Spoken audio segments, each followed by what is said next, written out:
আপনি কি জানেন লিওনেল মেসি ফুটবল ইতিহাসের প্রথম অধিনায়ক যে কিনা ইসরায়েলের বিপক্ষে ম্যাচ বাতিল করে জরিমানা গুনছেন? না, আপনি এটা জানবেন কেন? আপনার তো এটা জানার ইচ্ছে নেই, বরং আপনার কাজ মেসির সমালোচনা করা। একটা ছবি পেয়েছেন, অমনি মেসির সমালোচনা শুরু করেছেন। কারণে অকারণে মেসির পেছনে আপনি অকারণে পুরো ক্যারিয়ার জুড়ে লেগেছিলেন। তাহলে শুনুন, মেসি ফিলিস্তিনের মানুষের প্রতি কতটা মানবিকতা দেখিয়েছিলেন। সাল 2018 রাশিয়া বিশ্বকাপের আগে আর্জেন্টিনা মাঠে নামবে ইসরায়েলের বিপক্ষে। সবকিছু ঠিকঠাক। ঠিক সেই মুহূর্তে ফিলিস্তিনের তরফ থেকে জানানো হলো এই ম্যাচটা যেন আর্জেন্টিনা বাতিল করে।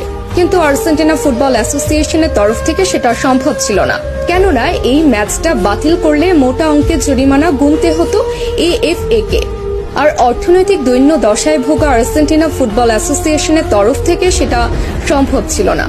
ঠিক সেই মুহূর্তে ফিলিস্তিনের মানুষ সরাসরি খোলা চিঠি ছুড়েন মেসির কাছে।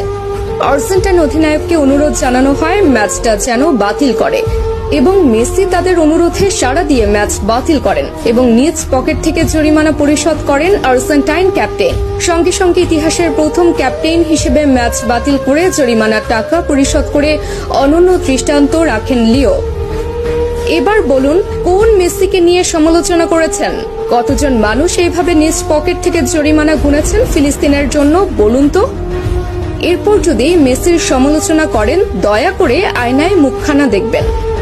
এবার আসি এই ছবির ঘটনায়। এই ছবি যেটা দেখছেন সেটা মেসি ছিলেন, কিন্তু মেসি তো সেখানে একা ছিলেন না, অথবা মেসির কোনো ব্যক্তিগত সফরও সেটা ছিল না, বরং সেটা ছিল ক্লাব বার্সেলোনার সফর। যে সফরে শুধু মেসি একা নন, বরং পুরো বার্সেলোনা টিমই ছিল। এমনকি সেই সফরে ব্রাজিল তারকা নেইমারও ছিল সঙ্গী। তাহলে সেই সমালোচনা কেন মেসির গায়ে একা আসবে? তাছাড়া প্রশ্ন আছে আরো একটা, সে সফরের জন্য ফিলিস্তিনের পক্ষ থেকে কোনো অনুরোধও জানানো হয়নি সফর বাতিল করার জন্য, অথবা ফিলিস্তিনিরাও সেই ছবি নিয়ে কখনো আপত্তি তুলেনি।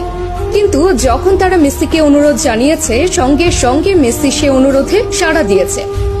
এবার বলুন, মেসি তাহলে কিভাবে ওই ছবির জন্য সমালোচনার প্রাপ্য হন? বরং মেসি ফিলিস্তিনের জন্য যা করেছে আজ পর্যন্ত ফুটবল ইতিহাসের আর কোনো অধিনায়ক করে দেখাতে পারেননি।